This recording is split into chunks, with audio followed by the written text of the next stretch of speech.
So let me jump in here, because what I want to do is, to you and me, and these are natural things, but a lot of sellers. So by the way, I was doing a little research the other day, and I came across these statistics about how many sellers are there on Amazon, third-party sellers, and how much revenue do they generate.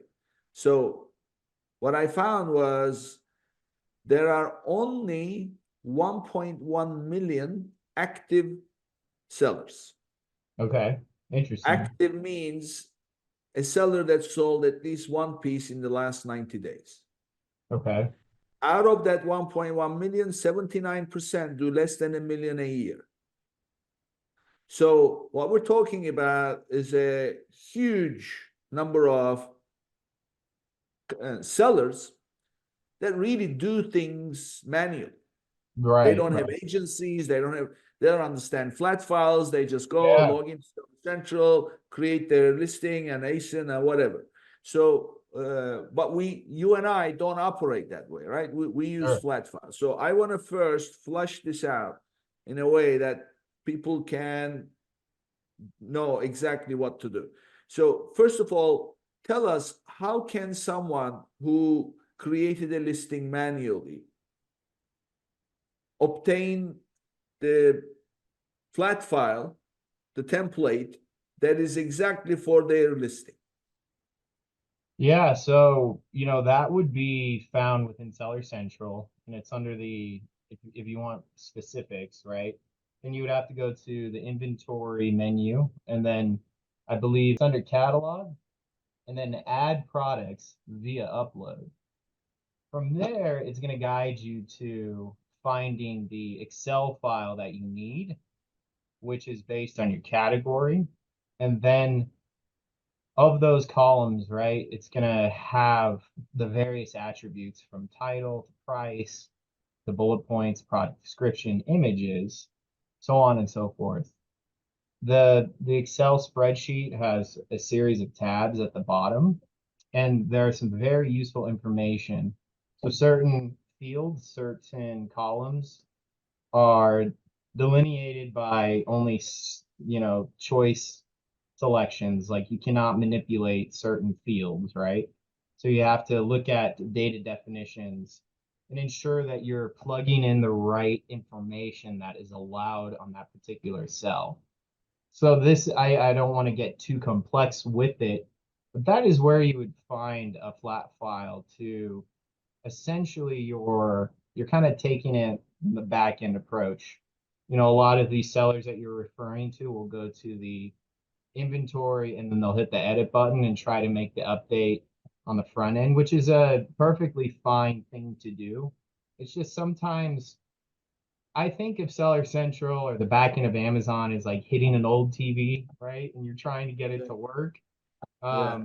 Or if you've ever watched, I don't know, Stranger Things, it's like working in the upside down, right? Like the system has a mind of its own. To me, I think the back end essentially is built on a house of cards in a way that, if you think about it, how fast Amazon has accelerated and how many coders and software devs have come in and added to this, amalgamation of a very complex system. You're going to run into a lot of anomalies that, every seller comes across, right? So with that being said, certainly trying it from the front end is definitely step one, right? Trying to go to the edit button, trying to make your attribute update there. And then if that doesn't work, contact seller support to see if you can get some assistance. My recommendation, I think, is for sellers to eventually try to take on the task of learning how to use flat files, because it is advantageous in the long run to utilize those to really fix a lot of issues. Because at some point, support may end up telling you if something's not updating that you have to re-upload it via one of those flat files. So I'm sure there's a ton of, information out on the internet that you can learn how to do that. But if all else fails, we can get into a little bit more about how to finesse and speak with seller support, and then further escalation techniques that you can use to help resolve some of these other more complex issues, maybe outside of attributes, but some of the weird stuff we see come across. Now, the other thing that I always recommend people is every time you are uploading a file, Yeah. whether it's partial update or full update, doesn't matter. Save that file. So I always give it a version number, V1, V2, V3, V4. So because you may need to revert back and you don't want to have to go hunting for what was what after the fact. So every single submission has to be kept with a different name as a version number, so that way you can go back and look at what you submitted, because they'll come back and it will show feed processing summary, and it's going to show errors, and then you're going to have to go back. They do provide the information, but it's never really best to rely on that. The other thing that I noticed is, let's say, for example, you genuinely have submitted something wrong, and it's just one column that has the wrong information. Like, for example, you're supposed to put count or pieces or whatever, and then you didn't do that. It's just one error, but Right. it throws back 3 errors, 4 errors, right? Oh, Because yeah. not having that one thing leads to another thing. So don't trust what you read in the feed processing summary in terms of number of errors. There is probably only one, and that you can see as something missing or wrong. And don't try to look for the other 2 or 3, because fix the one that you know and then submit. There's no harm in submitting several times. So would you agree? I would agree, and I believe also they're in the where I just directed folks to go under catalog and then upload via add products via upload. I believe now they do have like a preliminary check where you can kind of run it and see if you will get errors. That's one option. But yeah, if you wanted to just straight up try to upload it, and if you do have errors, then there is no necessarily harm in that because it won't make changes until you correct all of the errors. So yeah, I've been in front of the computer where it's back and forth, and I have like 100 versions, not 100, but maybe I have 10 versions, and then finally that 10th version um, works, right?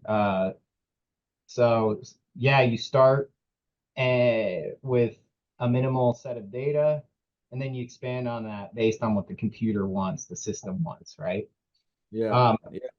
I will say, if you are looking for some feed support, some of this Excel file support, and you are trying to get assistance from Amazon with this, learning how to do it, I would recommend trying to get on the phone with seller support and asking for somebody in the catalog team.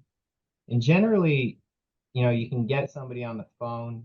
If you're lucky, Amazon seller support, sometimes you gotta find somebody that's capable, and that's part of the puzzle, right?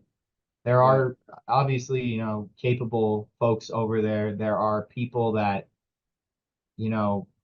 as you've seen, submit these rinse and repeat templated responses. But, if you can get on the phone with somebody from the catalog team, uh, sometimes those folks can actually help you, correct any errors on your feed and kind of walk you through some of the steps that you need to take.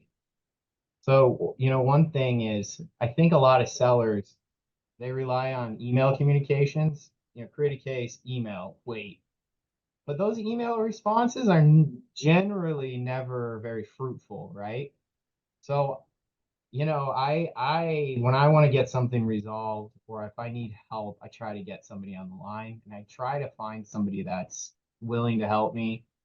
Um, you know, and I've found more success with trying to get somebody on the phone instead of waiting for an email response to be what I want. So Yeah. I always recommend trying to get on the phone. Let them do their job while they're on the phone. They'll put you, on a silent hold for a few minutes. Have something to work on the side, while you're waiting. Just let them do their business. And a lot of the times, I find more success when I, can work with somebody on the phone live. Yeah, I agree. What I usually do is I put all the details into the ticket Yeah, and then call, select the call option or call right. back option, call back immediately, they call back. But when they do pick up the call, I tell them, please take a look at the information I submitted. I'll wait. Don't worry. You read it. And then any questions, I'm here. So that way I don't have to repeat myself and leave things out. I give it enough thought to put down exactly what I've done, what I'm trying to do, and blah, blah, what is not working. And then, let them read it. And then they'll usually come back and say, okay, I need to contact the catalog department or catalog team or whatever. And they come back. And you're right.